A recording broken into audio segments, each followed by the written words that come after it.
Bismillah. Bismillah. Assalamualaikum warahmatullahi taala wabarakatuh. Alhamdulillahi rabbil alamin. Wabihi nasta'in ala umuri dunya waddin. Wala hawla wala quwwata illa billahil aliyyil azim. سبحانك لا نحصي ثناء عليك كما أثنيت على نفسك فلك الحمد حتى ترضى ولك الحمد إذا رضيت ولك الحمد قبل الرضا ولك الحمد بعد الرضا ولك الحمد حتى ترث الأرض ومن عليها وأنت خير الوارثين سبحانك لا علم لنا إلا ما علمتنا إنك أنت العليم الحكيم رب اشرح لنا صدورنا ويسر لنا أمورنا واحلل عقدة من ألسنتنا ويفقه أقوالنا اللهم صل وسلم على سيدنا محمد الفاتح لما أغلق والخاتم لما سبق والناصر الحق بالحق والهادي إلى صراطك المستقيم وعلى آله وصحبه حق قدره ومقداره العظيم أما بعد. Yang dimuliakan Tuan Pengerusi Surau, tuan-tuan imam, tuan-tuan muazzin, barisan ahli jawatan kuasa, semua yang telah pun melibatkan diri, telah menjayakan, telah menyumbang, telah berkhidmat di dalam segala aktiviti, program-program, pengajian-pengajian yang dianjurkan di bawah anjuran Surau An-Nur ini. Seterusnya hadirin dan hadirat, muslimin dan muslimat yang dirahmati, disayangi, dikasihi oleh Allah Subhanahu wa taala. Kita bersyukur kehadrat Allah Subhanahu wa taala limpah kurnia serta inayah yang telah pun diberikan, diagihkan, dianugerahkan oleh Allah Subhanahu wa taala ke atas kita semua pada hari ini. Dipilih kita segelintir daripada umat Muhammad sallallahu alaihi wasallam yang dipermudahkan segala wasilah dan juga asbabnya untuk sampai ke tempat yang sangat dimuliakan oleh Allah Subhanahu wa taala. Pada suatu waktu yang dijadikan oleh Allah Subhanahu wa taala, yang dipilih oleh Allah Subhanahu wa taala waktu untuk kita beribadah, mengabdikan diri kepadanya. Juga kita hadir ke dalam sebuah mujtama', perhimpunan, perkumpulan yang mudahan dipandang oleh Allah Subhanahu wa taala, yang telah pun disifatkan oleh Nabi Muhammad sallallahu alaihi wasallam sebagai taman syurga di antara taman-taman syurga Allah Subhanahu wa taala di dunia ini. Justru kita merafa'kan rasa kesyukuran dan juga rasa kehambaan kepada Allah Subhanahu wa taala. Kita berdoa dan juga kita meminta kepada Allah Subhanahu wa taala, mudah-mudahan apa yang kita mohon, apa yang kita minta, apa yang kita doa pada hari ini diperkenankan dan juga dimustajabkan oleh Allah Subhanahu wa taala untuk kita semua.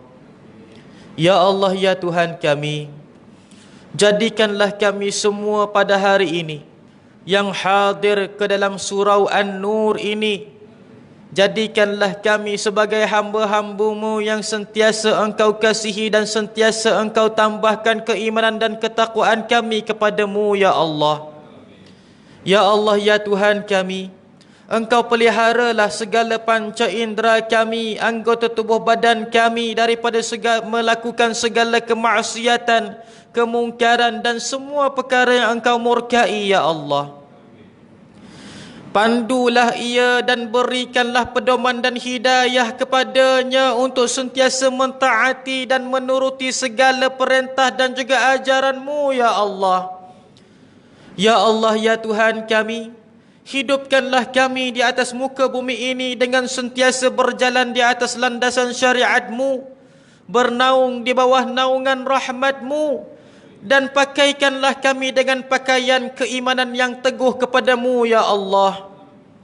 Ya Allah, ya Tuhan kami, jadikanlah lisan kami sentiasa basah dengan menyebut-nyebut nama-Mu, ya Allah. Basahkanlah lisan kami, ya Allah, dengan sentiasa bersalawat dan salam ke atas Rasul-Mu, ya Allah. Dan jadikanlah kehidupan kami seluruhnya dipenuhi dengan ibadah dan ketakwaan kepadamu, ya Allah. Sehinggalah kami menemukan ajal kami pada penghujung kehidupan kami, ya Allah. Wafatkanlah kami, matikanlah kami dalam keadaan husnul khatimah. Allahumma khtim lana bihusnil khatimah, wa la takhtim alaina bisu'il khatimah. Ya Allah, ya Tuhan kami, matikanlah kami semua di dalam keadaan husnul khatimah, dan janganlah sesekali kami dimatikan, ya Allah, dalam keadaan su'ul khatimah. Amin ya rabbal alamin, ya arhamar rahimin. Hadirin dan hadirat, muslimin dan muslimat ini rahmati, disayangi, dikasihi oleh Allah Subhanahu wa taala. Allah Subhanahu wa taala berfirman di dalam Al-Qur'an, "Fa innahu la'ilmas sa'ati fala tamtarunna biha." Sesungguhnya dia adalah daripada ilmu petanda akhir zaman, dan janganlah sesekali kamu meraguinya. Hadirin yang dirahmati, disayangi, dikasihi oleh Allah Subhanahu wa taala. Di dalam ayat Al-Quran ini Allah Subhanahu wa taala menyebutkan dengan suatu makna yang majazi. Yang dimaksudkan di sini adalah tentang turunnya Nabi Isa alaihi salam di akhir zaman, walaupun dengan apapun kaifiatnya, di manakah tempat turunnya, bilakah masanya, itu adalah seperkara yang masih lagi majhul, yang kita belum mengetahui di manakah kebenarannya dan juga di manakah yang rajihnya. Kerana banyak riwayat dan juga banyak daripada pendapat para ulama bahawasanya Nabi Isa alaihi salam turun di akhir zaman di atas menara putih, ataupun dinamakan dengan, subhanallah, yang disebutkan dengan Manaratul Bayda, iaitu di atas menara berwarna putih. Dan disebutkan kebanyakan para ulama tempat itu adalah di Damsyik, Syria. Walau bagaimanapun, turunnya Nabi Isa di akhir zaman adalah suatu perkara yang pasti, telah pun diletakkan oleh Allah Subhanahu wa taala di dalam Al-Quran. Fa innahu, maka sesungguhnya dia, iaitu Nabi Isa alaihi salam, turun di akhir zaman, la ilmas sa'ati, nescaya dia adalah daripada ilmu tentang petanda hari kiamat. Fala tamtarunna biha, dan janganlah kamu itu meraguinya, yakni meragui akan turunnya Nabi Isa di akhir zaman. Juga Rasulullah sallallahu alaihi wasallam bersabda di dalam sebuah hadis yang berbunyi, Nazala Isa fi akhir zaman, nuzulu Isa fi akhir zaman, yuqimul adla wa yaksuru salib wa yaqtulul khanazir wa yamhud dajjal. Akan turunnya Nabi Isa di akhir zaman, dia akan menegakkan keadilan, juga dia akan mematahkan salib, juga dia akan membunuh khinzir, membunuh babi, dan akhir sekali akan melenyapkan Dajjal, kata Rasulullah sallallahu alaihi wasallam. Hadirin yang dirahmati, disayangi, dikasihi oleh Allah Subhanahu wa taala. Maka Nabi Isa alaihi salam adalah seorang rasul yang dahulunya disangkakan telah pun disalib dan telah pun wafat oleh sebahagian besar daripada umatnya sendiri, iaitu puak Hawariyun, yang telah pun diperdaya oleh seorang lelaki yang menggelarkan namanya Isa Al-Masih, mengatakan bahawasanya, wahai puak Hawariyun, kamu adalah umat yang paling menyayangi Nabi kamu setelah daripada umat Muhammad sallallahu alaihi wasallam. Umat yang paling sayangkan Nabi mereka adalah umat Muhammad. Ranking kedua daripadanya adalah umat Nabi Allah Isa, iaitu puak Hawariyun. Maka lelaki itu yang datang kepada umat Nabi Isa alaihi salam mengatakan, ketahuilah bahawasanya Nabi Isa alaihi salam itu adalah seorang manusia dan dia tidak akan kekal lama. Mahukah kamu aku tunjukkan cara untuk kamu abadikan dia, sematkan dia di dalam suatu memori yang tidak akan lenyap dan juga hilang selama-lamanya. Lalu puak Hawariyun pun terpesona dan terpedaya, terhasut dengan lelaki ini. Lalu berkata kepada lelaki tersebut, bagaimanakah caranya wahai lelaki, wahai Isa Al-Masih?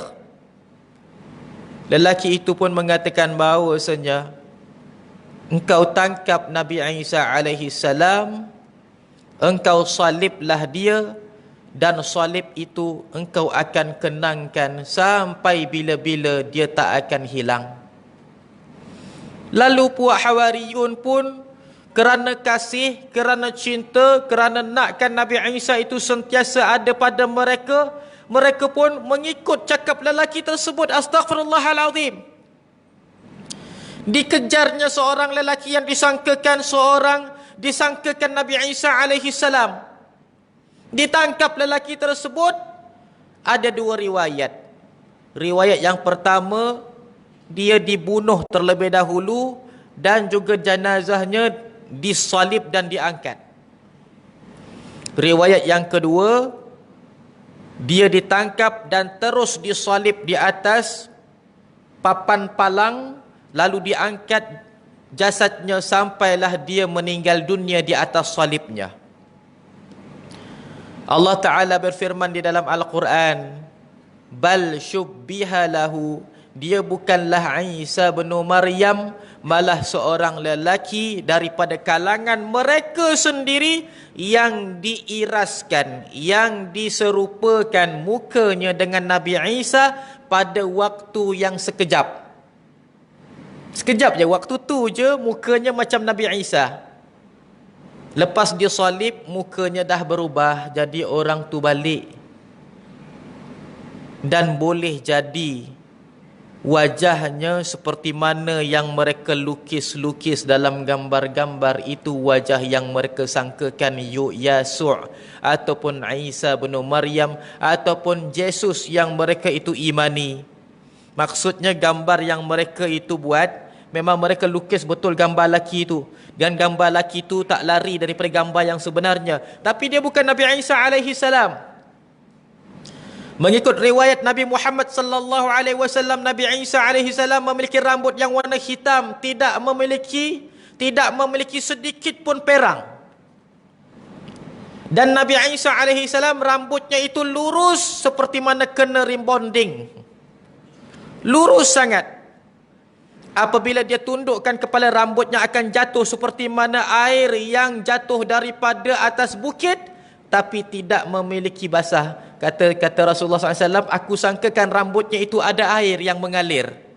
Nak katakan Nabi Isa tu rambutnya sangat lurus, tapi bila dipegang rambutnya rupanya kering.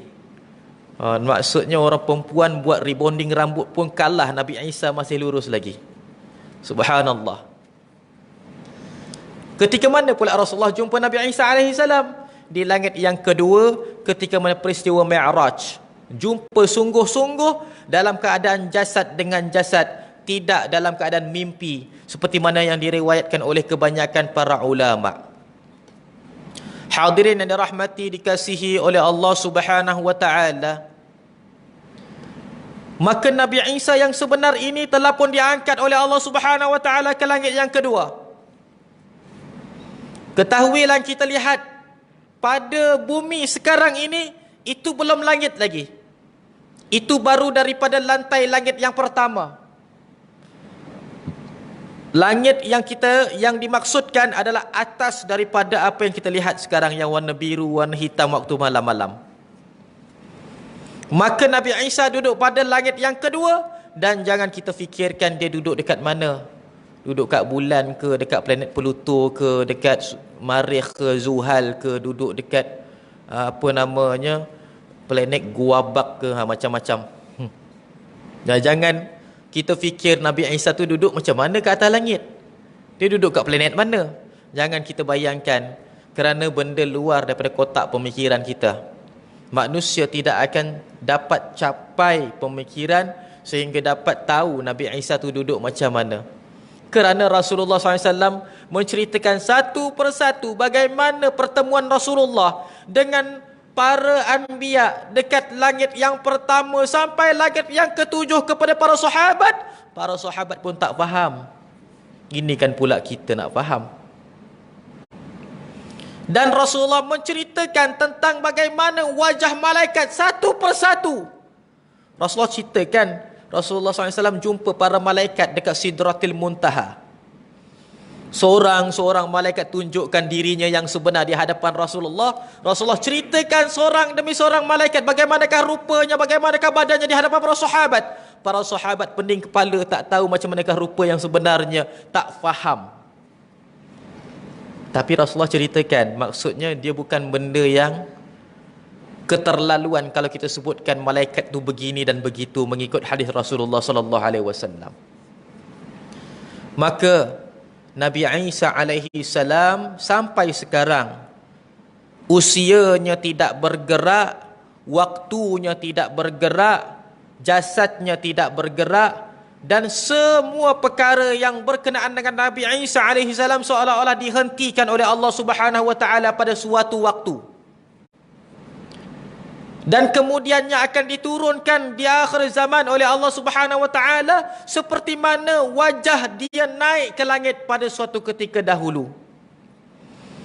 Waktu dahulu naik Nabi Isa alaihi salam dalam banyak riwayat pada usia 33 tahun. Dan nanti di akhir zaman dia akan turun di akhir zaman dalam usia juga 33 tahun. Dan usia ustaz sekarang, anak kelahiran 89, ustaz sekarang 33 tahun. Subhanallah. Saja nak bagi tahu. Hadirin yang dirahmati, disayangi, dikasihi oleh Allah Subhanahu wa taala. Maka di akhir zaman Nabi Isa alaihi salam akan turun ketika mana setelah kemunculan Dajjal. Telah kita ceritakan dekat surau ini bagaimanakah kronologi kemunculan yang disebutkan Al-Mahdi Al-Muntazar di akhir zaman. Dan telah pun kita menceritakan bagaimanakah kronologi pentadbiran yang disebutkan Al-Mahdi Al-Muntazar di akhir zaman, sehinggalah berlakunya peperangan mengalahkan negara Rom. Dan kemudiannya apabila negara Rom itu telah pun dikalahkan oleh tentera Al-Mahdi Al-Muntazar di akhir zaman, maka diambil segala harta rampasan perang oleh orang-orang Islam pada ketika itu, diagihkan ke seluruh dunia. Pada waktu diagihkan harta rampasan perang itu ke seluruh dunia, waktu itulah munculnya Dajjal. Maksudnya dalam masa yang sama muncul Dajjal, dan Dajjal muncul daripada arah benua tanah Arab, daripada negara Najdi. Dia muncul pada ketika itu Di antara perkara yang disebutkan oleh Dajjal ketika mana kemunculannya, bahawasanya semua para anbiya mengingatkan umatnya tentang bahaya Dajjal. Yang sebut tu Dajjal dah.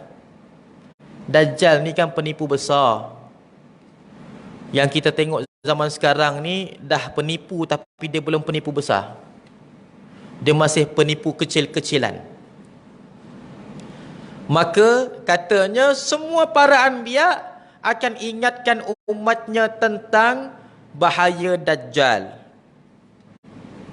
kecuali mereka belum lagi beritahu tentang kepada umat mereka bahawasanya Dajjal itu buta sebelah matanya.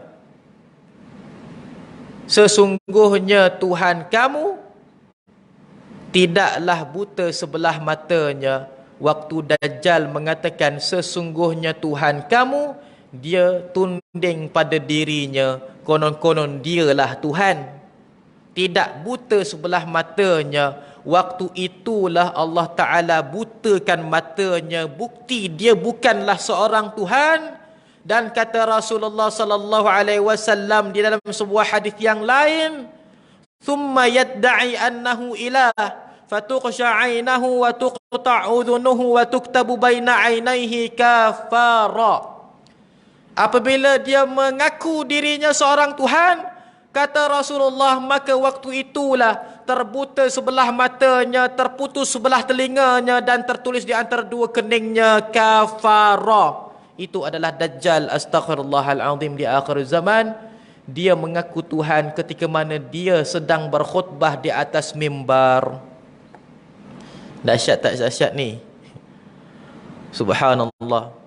Jangan pelik di akhir zaman ni kalau ada orang yang liberal khutbah atas mimbar. Kalau ada orang yang etis khutbah atas mimbar. Kalau ada orang yang sekular khutbah atas mimbar. Jangan pelik pasal nanti akhir zaman orang yang kafir Dajjal khutbah atas mimbar, berkhutbah di atas orang-orang Islam. Maka muncul Dajjal di bawah naungan pemerintahan Al-Mahdi. Waktu itu kerajaan Al-Mahdi masih ada. Bila muncul saja Dajjal, maka kerajaan Al-Mahdi pada waktu itu berhenti segala operasi dan segala pentadbiran dan juga segala penyelenggaraannya. Dan Muhammad bin Abdullah Al-Mahdi Al-Muntazar menggesa orang Islam di seluruh dunia supaya mengikat anak dan isterinya dalam rumah. Dan Al-Mahdi Al-Muntazar juga di Masjidil Aqsa, Baitul Maqdis, mengikat pengikut-pengikutnya, pemimpin-pemimpin bawahannya di tiang-tiang dalam Masjidil Aqsa. Ikat kaki tangan, ikat. Tapi ada sebahagian besar umat Muhammad yang tak ikut. Katanya, apa salahnya? Aku nak bebas. Bahaya apa? Lalu mereka keluar, terdengar dengan seruan Dajjal, mereka ikut Dajjal dengan mudah. Dajjal tak akan masuk ke dalam masjid, tapi orang masjid akan keluar ikut dia. Dajjal tidak akan masuk Makkah dan Madinah ketika mana telah pun mengaku Tuhan, tapi orang Makkah dan Madinah akan keluar ikut dia.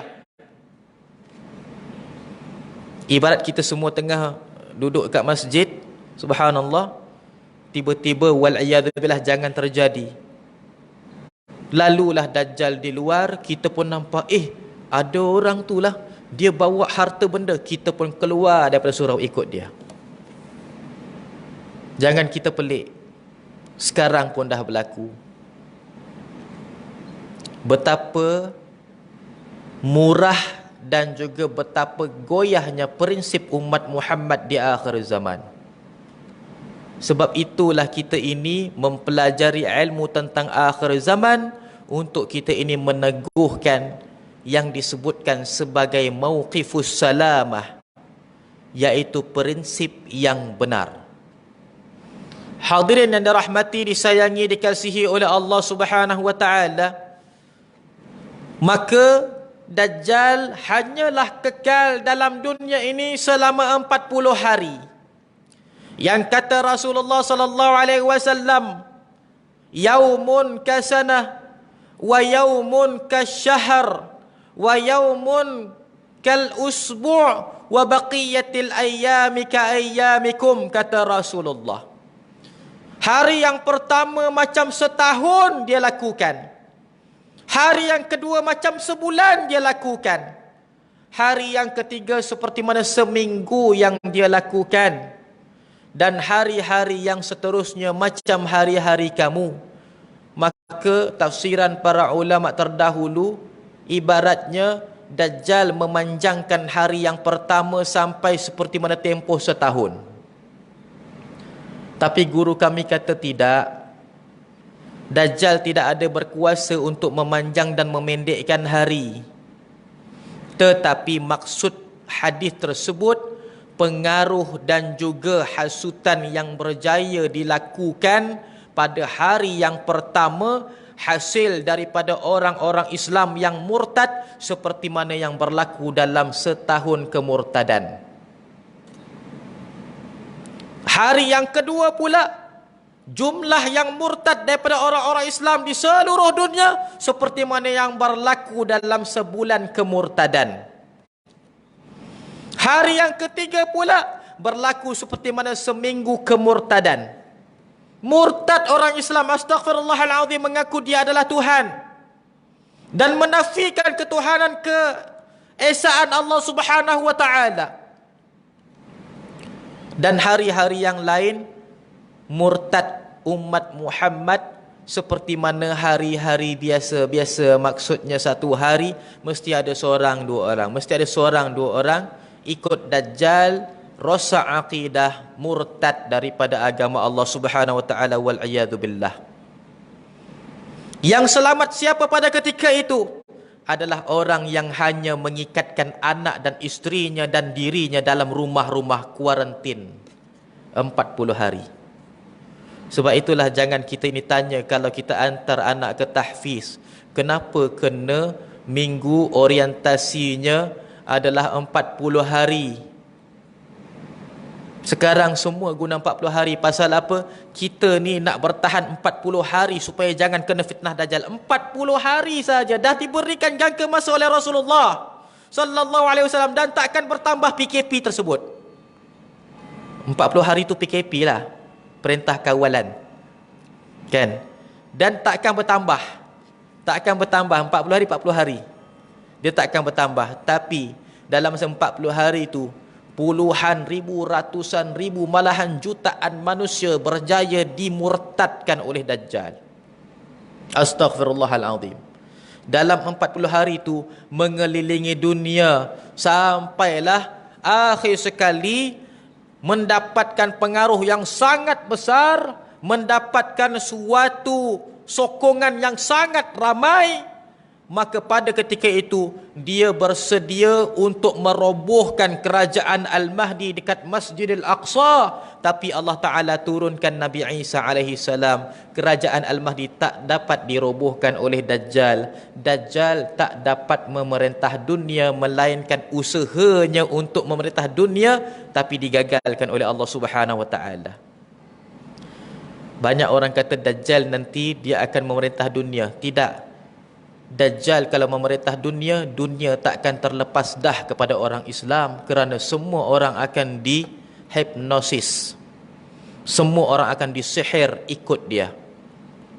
Tetapi tidak sampai dia itu pusing daripada mengelilingi dunia. Ibarat dunia, subhanallah, dia itu round satu pusingan dunia. Dalam round yang pertama ni dapatkan pengaruh sebanyak-banyak, seramai-ramai yang mungkin. Lalu dia berhasrat untuk round lagi sekali, membawa pentadbiran yang telah pun dirobohkan daripada kerajaan Al-Mahdi Al-Muntazar. Tapi Allah Ta'ala turunkan Nabi Isa alaihi salam dekat Menara Bayda ataupun yang disebutkan Menara Putih. Maka waktu itulah turun Nabi Isa alaihi salam. Kata Rasulullah sallallahu alaihi wasallam, yanzilu Isa ala janahi malakain, ala janahaini malak. turunnya Nabi Isa alaihi salam dengan menggunakan 2 sayap malaikat dan berpakaian dengan 2 potong kain yang seolah-olah dicelup dengan za'faran yang begitu harum. Kata Rasulullah, di atas kepalanya terdapat suatu cairan wangian yang sangat harum. Kalaulah baginda tunduk akan meleleh ke mukanya, dan kalaulah dia mendongak akan terpercik seperti mana butiran-butiran mutiara yang indah. Pada ketika itu turun di atas menara Baydha dan dia minta orang hulurkan tangga untuk dia turun. Manusia kata, wahai manusia, wahai Nabi, kamu turun daripada langit sampai atas menara boleh. Nak turun daripada menara sampai bawah pun tak boleh. Kenapa ni? Nabi Isa alaihi salam pun menjawab, tadi aku turun daripada langit sampai ke atas menara kerana aku berada pada alam malakut. Sekarang ini dari atas menara sampai bawah aku berada pada alam asbab. Aku kena gunakan asbab, kena gunakan tangga. Yang dikatakan mungkin menara tersebut agak tinggi, kalau terjun patah kaki mungkin. Wallahu a'lam.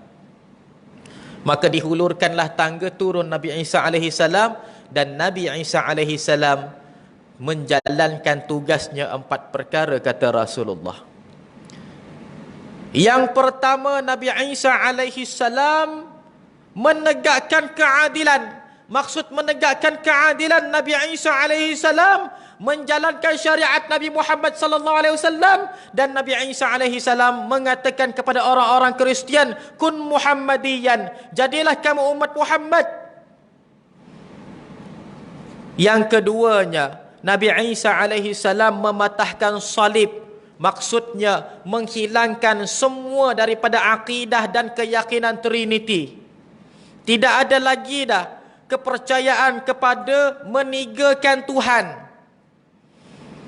Semua orang-orang yang Nasrani terbahagi 2. Orang Nasrani terbahagi 2. Sebahagian Nasrani masuk ke dalam agama Islam, sebahagian Nasrani yang ingkar mereka bersama dengan orang-orang Yahudi.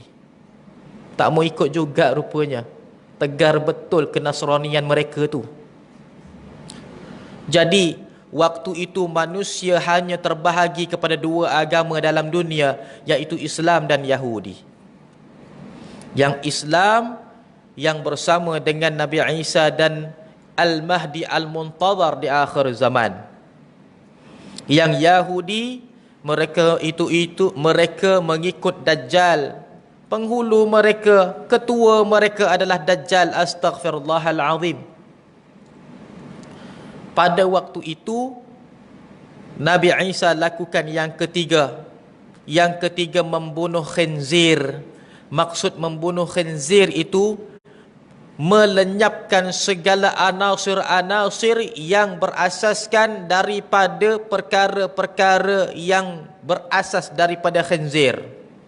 Sama ada peralatan, makanan dan juga perubatan berasaskan khinzir, maka dilenyapkan, dimansuhkan oleh baginda Nabi Isa alaihi salam di akhir zaman. Kemudiannya Nabi Isa alaihi salam membunuh Dajjal. Akhir sekali tugasannya adalah membunuh Dajjal, satu-satunya manusia yang Allah Ta'ala jadikan tangannya dapat membunuh seorang manusia yang sangat durjana di akhir zaman, namanya Dajjal.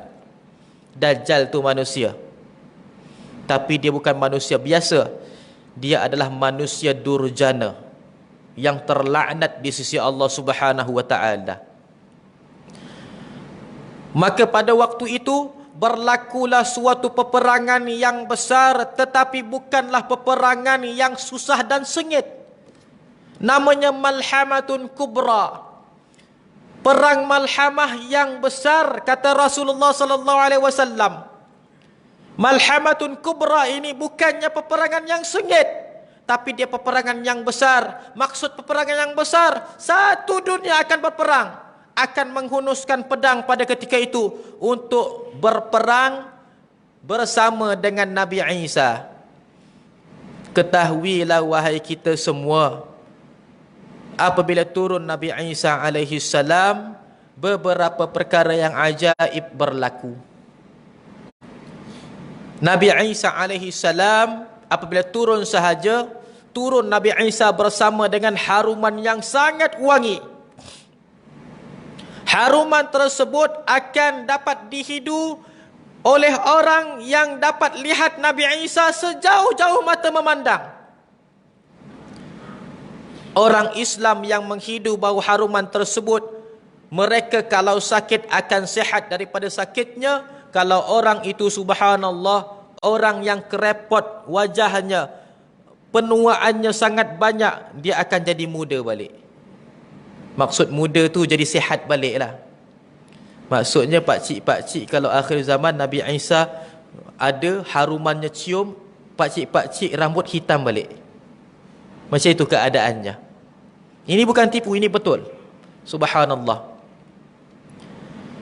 Dan kalau orang kafir pula yang mencium, yang menghidu haruman yang datang daripada Nabi Isa alaihi salam, pada ketika itu mereka akan mendadak sakit dan di antara mereka ada yang meninggal dunia kerana terhidu bau daripada haruman Nabi Isa. Bau wangi, tapi wangi itu sakitkan dada mereka dan meninggalkan mereka. Astaghfirullahalazim. Kalau dia kafir. Jadi Nabi Isa turun bawa ubat. Kita kan tahu mukjizat Nabi Isa itu semuanya perbuatan. Dia boleh baikkan penyakit buta, boleh baikkan penyakit pekak, dia boleh baikkan penyakit bisu, dan dia boleh baikkan penyakit sopak, dan dia boleh bangkitkan, hidupkan semula orang yang mati dengan izin Allah. Ini adalah mukjizat Nabi Isa alaihi salam yang ada dalam Al-Quran kalau kita baca. Di akhir zaman sifatnya adalah yang serupa. Dia merawat orang-orang yang sakit. Apabila orang itu memiliki sakit lutut, contohnya kita ini semua ada penyakit, ada kencing manis, darah tinggi, sakit lutut dan sebagainya. Bila turun Nabi Isa alaihi salam, kita terhidu baunya, sakit lutut hilang, kencing manis hilang, darah tinggi hilang, kolesterol hilang. Macam itu keadaannya. Ubatnya apa? Ubatnya hanyalah cium bau haruman Nabi Isa alaihi salam. Subhanallah. Jadi kita nak minta Nabi Isa tu turun sekarang boleh tak? Biar kita semua sihat.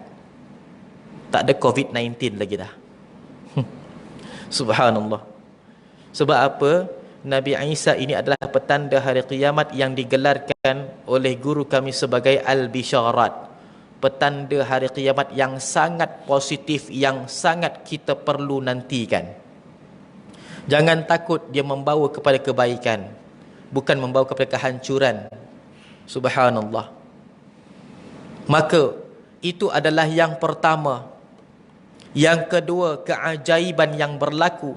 Dunia sebelum daripada turun Nabi Isa alaihi salam memiliki teknologi dan juga memiliki suatu peradaban yang diolah dan juga yang dilakukan, dicipta oleh manusia.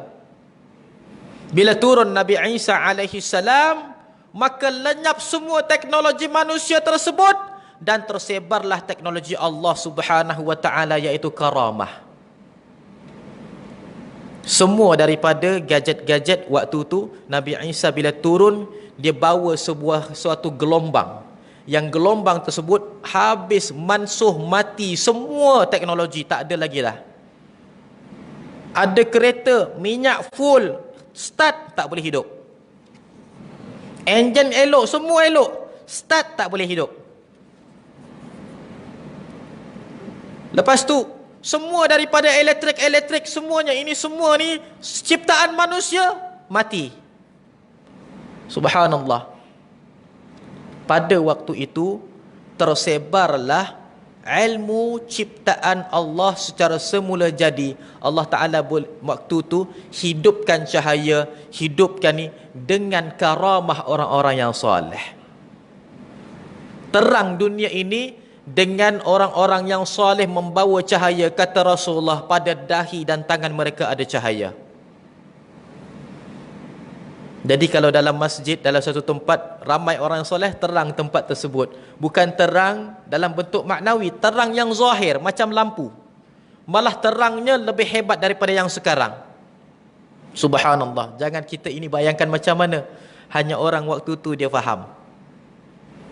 Maka itu adalah suatu perkara yang kedua yang aneh berlaku. Maka waktu itu berlaku peperangan Malhamatun Kubra dalam keadaan sudah tidak ada lagi menggunakan senjata yang moden. Semuanya guna yang manual. Tak ada lagi gunakan peperangan itu menggunakan senjata yang moden. Peperangan yang disebutkan Al-Mahdi Al-Muntazar, peperangan Al-Mahdi Al-Muntazar di akhir zaman. Yang pertama, berlaku peperangan di antara kerajaan Al-Mahdi dan juga Sufyaniyah, masih lagi menggunakan senjata yang canggih.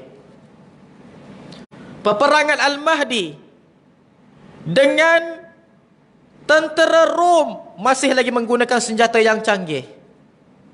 Bila turun Nabi Isa, maka terputus semua daripada teknologi, maka tak ada lagi dah senjata yang canggih. Malhamatun Kubra berjalan dan berlangsung dalam keadaan yang begitu manual.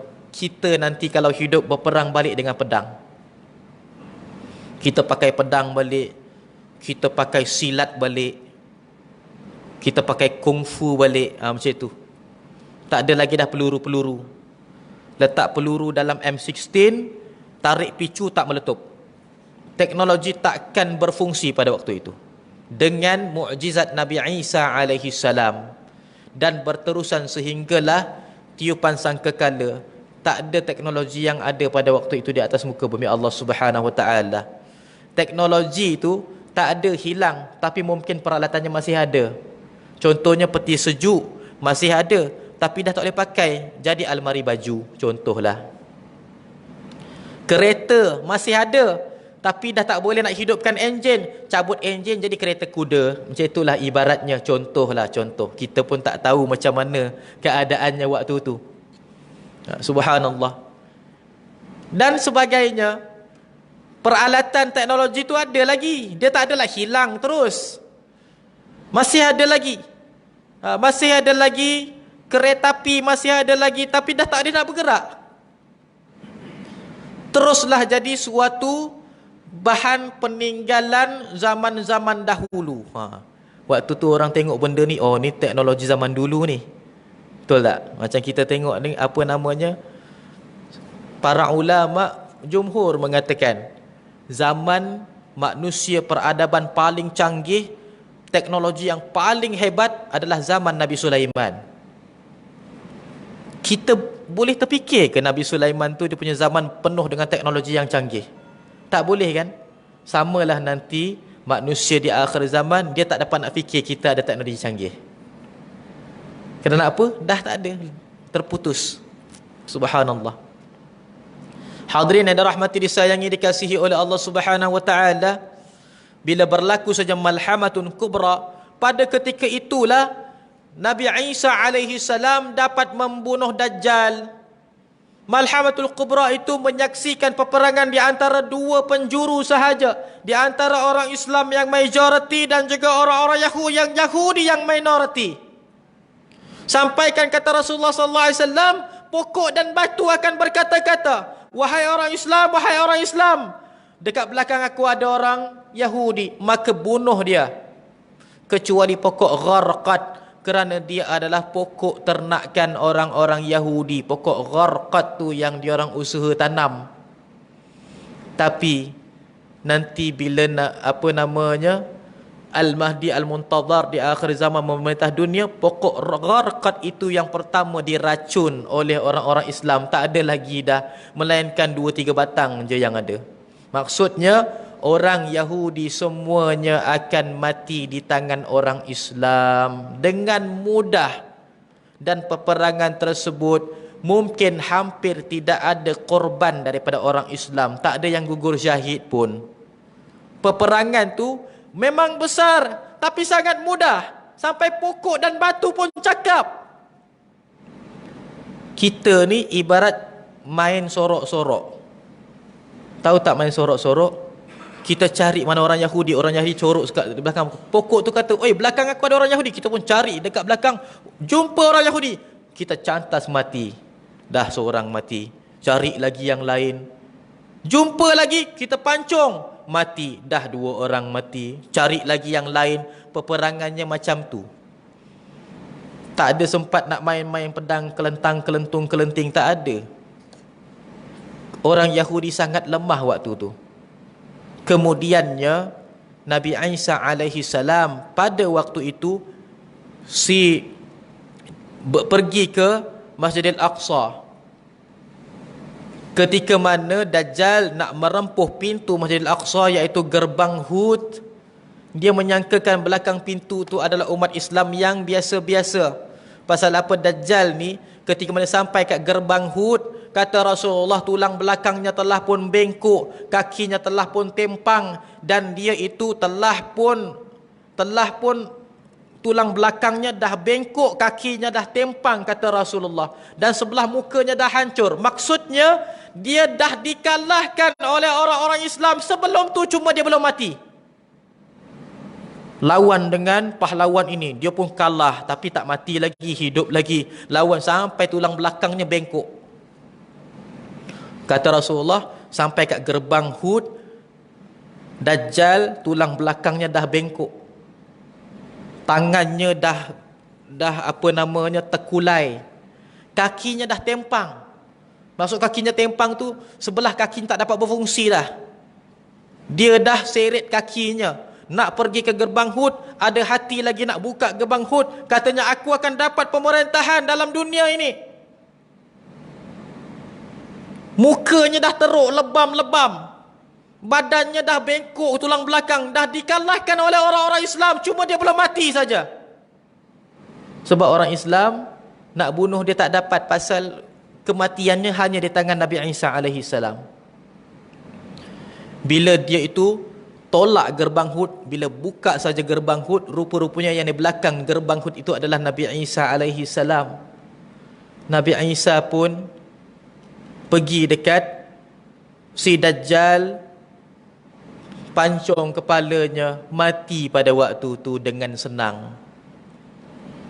Dajjal pada waktu itu bila nampak saja Nabi Isa, maka daging-daging kat muka ni pun mendadak jatuh cair seperti mana lilin dibakar api. Takut sangat. Dipancung dengan mudah, mati dekat gerbang Hud, iaitu Dajjal la'natullah, mati waktu itu. Kemudiannya Nabi Isa alaihi salam membangunkan kembali kerajaan Al-Mahdi Al-Muntadhar yang telah pun berlaku peperangan selama beberapa hari tersebut, dan tegak balik kerajaan Al-Mahdi dalam dunia. Sehinggalah kerajaan Al-Mahdi itu kekal selama beberapa ratus tahun. Tak ada yang dapat menggoyahkan, kerana tak ada lagi dah orang-orang kafir. Kerajaan Al-Mahdi itu dikepalai oleh Muhammad bin Abdullah yang pertama. Sehinggalah Muhammad bin Abdullah setelahnya melalui zaman kemunculan keluarnya Ya'juj dan Ma'juj bersama Nabi Isa alaihi salam. Nabi Isa membinakan benteng-benteng untuk orang-orang Islam seluruh dunia, berlindung di bawah benteng tersebut daripada diancam oleh Ya'juj dan Ma'juj, dan memohon doa supaya Ya'juj dan Ma'juj dimatikan, dilenyapkan oleh Allah Subhanahu wa taala. Kemudiannya sehinggalah Nabi Isa wafat dan Muhammad bin Abdullah itu wafat, kerajaannya diambil alih oleh pemimpin yang lain pula. Begitulah sehinggalah menemukan 5 pemimpin-pemimpinnya yang lain. Setiap seorang pemimpin mentadbir dalam 100 tahun. Kekalnya kerajaan tersebut lebih kurang dalam 500 tahun sebelum dunia ini diancam dengan kejatuhan dan kejahilan. Hadirin yang dirahmati, disayangi, dikasihi oleh Allah Subhanahu wa taala. Maka subhanallah, begitulah serba sedikit daripada pengetahuan turun Nabi Isa alaihi salam di akhir zaman. Dan mudahan Allah Subhanahu wa taala menjadikan kita orang yang meyakini, mengimani, dan juga orang yang sentiasa mengharapkan kebaikan di atas muka bumi Allah Subhanahu wa taala. Ya Allah, ya Tuhan kami, jadikan kami umat Muhammad sallallahu alaihi wasallam yang sentiasa diteguhkan hati kami di atas landasan syariat Muhammad sallallahu alaihi wasallam, diteguhkan hati kami di dalam cinta Nabi Muhammad sallallahu alaihi wasallam, dan teguhkanlah keimanan kami kepadamu ya Allah dengan kami sentiasa mengamalkan sunnah baginda, menuruti perintahmu, dan juga menjauhi segala larangan dan juga perkara yang engkau haramkan ya Allah. Rabbana atina fid dunya hasanah wa fil akhirati hasanatan wa qina adzaban nar. Sallallahu ala sayyidina Muhammadin nabiyil ummi wa ala alihi wa sahbihi wa baraka wa sallam. Walhamdulillahi rabbil alamin. Minta maaf kalau ada tersalah kata, tutur bicara, terkasar bahasa, ada menyinggung mana-mana pihak yang berada di dalam surau An-Nur ini. Akhir kalam aqulu qawli hadza li wa lakum wa billahi taufiq. Assalamu alaikum warahmatullahi taala wabarakatuh.